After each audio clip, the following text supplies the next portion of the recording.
A mais clara demonstração da hipocrisia daqueles que se consideram como santos, a tentativa do PT de impedir o acontecimento da manifestação de domingo na Paulista e o depoimento de Bolsonaro à Polícia Federal. Tudo isso no vídeo de hoje. Vem comigo. A hipocrisia desse pessoal não tem limites. É suja, é vergonhosa, é de embrulhar o estômago. Em 2022, quando Damares Alves, que foi ministra da Mulher, da Família e dos Direitos Humanos no governo Bolsonaro, denunciou casos de abuso sexual infantil e tráfico de crianças na ilha do Marajó, ela foi execrada. Você veja o discurso dessa Damares outro dia? Não sei se você acompanhou. Devo ter acompanhado. Falando de criança, é uma coisa tão absurda. É uma coisa tão absurda que na minha cabeça não passa a ideia de que alguém pode falar uma coisa daquela. Vão encaminhar um pedido ao STF para que Damares seja investigada e as falas dela sejam investigadas, porque ela fez declarações gravíssimas ali. O Ministério Público Federal pediu que Damares Alves e a União pagassem uma indenização de 5 milhões de reais por propagação deliberada de informações falsas. Vários famosos, como a Xuxa, apoiaram um abaixo-assinado pedindo a cassação do mandato de Damares Alves como senadora, cargo para o qual ela havia acabado de ser eleita, mas ainda não tinha tomado posse. Mas o tempo passa e o mundo dá voltas. Alguns dias atrás, na semifinal de um reality show musical, a cantora Aimee apresentou uma música autoral, uma música linda por sinal, em que ela menciona algumas situações que fizeram com que um dos jurados, após a apresentação, fizesse perguntas a ela sobre o assunto, e então ela fez denúncias parecidas com a que Damares havia feito. As criancinhas saem numa canoa, 6, 7 anos, e elas se prostituem dentro do barco por R$5. E eu deixo claro, a cantora não tem absolutamente nenhuma culpa nessa história. Pelo contrário, ela foi muito corajosa por dizer isso. O fato é que as denúncias feitas por ela também foram feitas sem apresentação de provas, como havia feito Damares. Só que agora o Brasil resolveu se sensibilizar com a situação. Agora, famosos clamam por providências. A Angélica gravou um vídeo falando que essa situação é grave e antiga, convidando pessoas para conhecerem determinada campanha. Agora eu pergunto, qual é a diferença entre as denúncias? Se esse pessoal se preocupasse realmente com as vítimas, quando Damares fez a denúncia, eles teriam clamado pela investigação da situação. Mas não, eles pediram que Damares fosse investigada. Só que agora que viralizou na internet a denúncia feita pela cantora, que não pertence, pelo menos não de forma clara, até onde eu vi, ao grupo político detestado por esses artistas, aí agora eles querem que a situação seja investigada. Toda essa história só mostra que essas pessoas não se importam com as crianças, com as vítimas. O que eles se importam é com a oportunidade de se promover fazendo essa campanha. Enquanto o povo se comove com a santidade desses artistas, o dinheiro continua caindo na conta deles. Mas isso não vai longe não, meus amigos. O povo brasileiro está acordando, as máscaras estão caindo e é justamente por isso que eles tentam tanto nos reprimir. Não se enganem, meus amigos. Ninguém tenta calar aqueles que não lhe representam uma ameaça. E por falar em tentativas de calar o povo, aqui vem mais uma. O Partido dos Trabalhadores, através de seu diretório de São Paulo, acionou o Ministério Público para tentar impedir o acontecimento da manifestação convocada por Bolsonaro para esse domingo, 25 de fevereiro, na Avenida Paulista. Segundo o partido, eles querem impedir que um novo 8/1 aconteça, querem impedir novas práticas de vandalismo, ou o que eles chamam de ataque violento ao Estado Democrático de Direito. Meus caros, é preciso muita inocência para acreditar nesse papinho furado. Primeiro, o objetivo da manifestação convocada é justamente a defesa do Estado Democrático de Direito, mas do verdadeiro, não daquele relativo defendido por Lula. E segundo, por que o partido tentaria impedir que acontecesse um novo 8/1 se o vandalismo praticado no 8 de janeiro foi justamente a melhor coisa que poderia ter acontecido para eles no Brasil? Se mesmo sem sentido nenhum eles já tentam sempre empurrar narrativas para o povo brasileiro, como o que aconteceu no 8 de janeiro, eles tiveram a brecha perfeita para alinhar as narrativas do golpe, do terrorismo, da violência, do ódio. Por que tentariam impedir então uma nova oportunidade dessas? A resposta é muito simples. Ninguém tenta calar aqueles que não lhe representam uma ameaça. O PT tenta impedir essa manifestação porque sabe que será uma imensa demonstração da força do povo brasileiro, porque sabe que os números, na prática, destroem aquelas narrativas que esse governo vem construindo há um bom tempo. Bom, outro assunto muito importante que eu preciso trazer para esse vídeo é o depoimento de Bolsonaro à Polícia Federal, que aconteceu nessa quinta-feira. A grande repercussão a respeito do caso é pelo fato de Bolsonaro ter ficado em silêncio. Eu fiz a minha análise a respeito dessa situação ao participar do Hora Notícia, do Fator Político BR, na noite de ontem. Veja como foi. Em relação ao depoimento de Bolsonaro, tem se criado uma polêmica por ele ter ficado em silêncio, mas eu, sinceramente, não via outra coisa para que ele fizesse lá. Primeiro, pela razão óbvia já apresentada pela defesa dele, de que a defesa não teve acesso a todos os elementos do processo, então não tinham condições de fazer uma defesa justa para Bolsonaro. E segundo, o que eu acho o principal nessa questão aqui é, vai falar o que e por quê nesse depoimento? Se a narrativa de golpe já foi construída, se quem vai julgar Bolsonaro depois já tomou sua decisão muito antes ainda de existir investigação. Vai explicar que não era um golpe que estava sendo planejado e que, se, na pior das hipóteses, aquilo que as medidas que eles dizem que estavam sendo planejadas, estavam mesmo sendo planejadas, como eles dizem, ainda assim são medidas que estão previstas na Constituição, são medidas legais. Bolsonaro esteve essa semana, não me lembro ao certo agora que dia, se foi na segunda ou terça-feira, que ele esteve concedendo uma entrevista exclusiva à CBN Recife.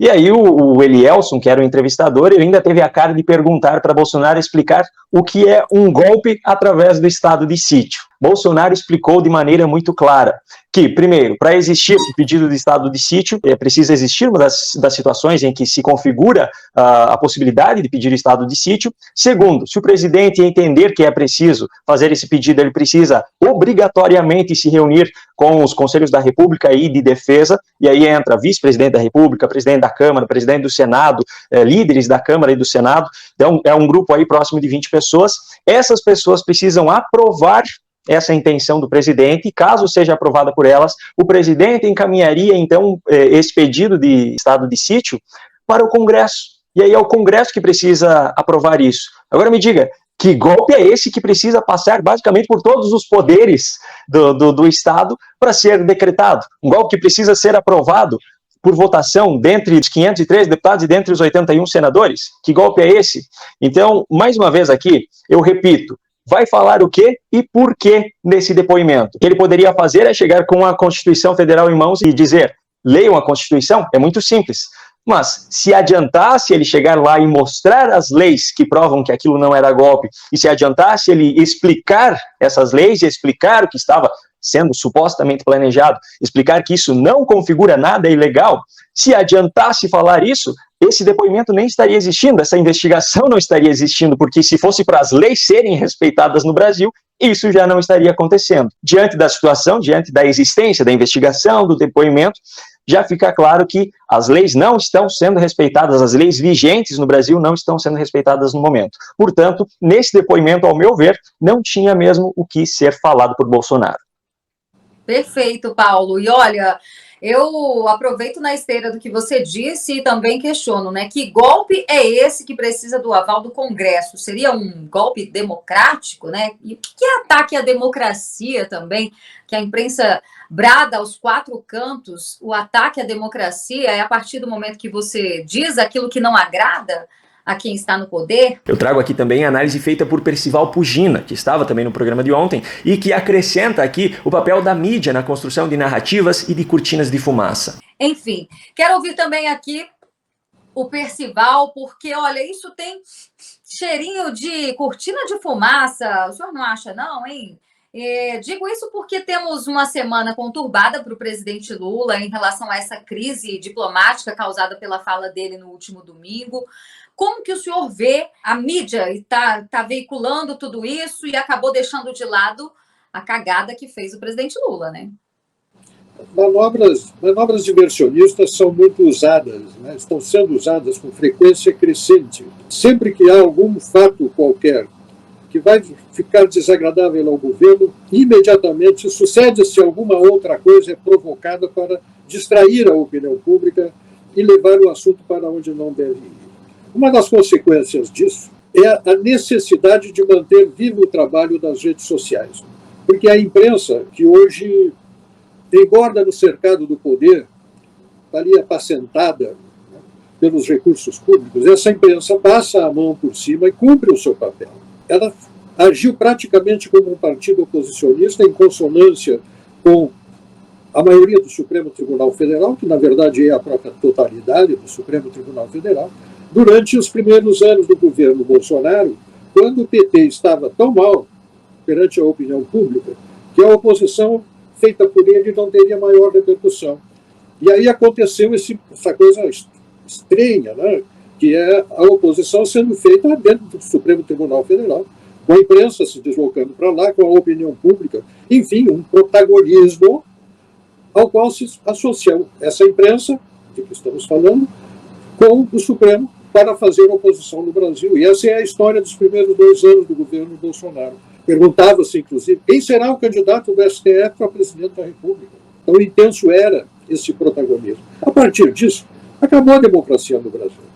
Nós estamos falando de algum formalismo, mas não estamos falando mais de democracia. Um último ponto que eu quero trazer aqui, que também é do programa de ontem, é que Lili Pacheco mostrou ao vivo um pouco dos bastidores do principal fórum conservador dos Estados Unidos, que está acontecendo nesse momento. Muito obrigada, gente. Obrigada, Berenice. Olá, Paulo, Vitor.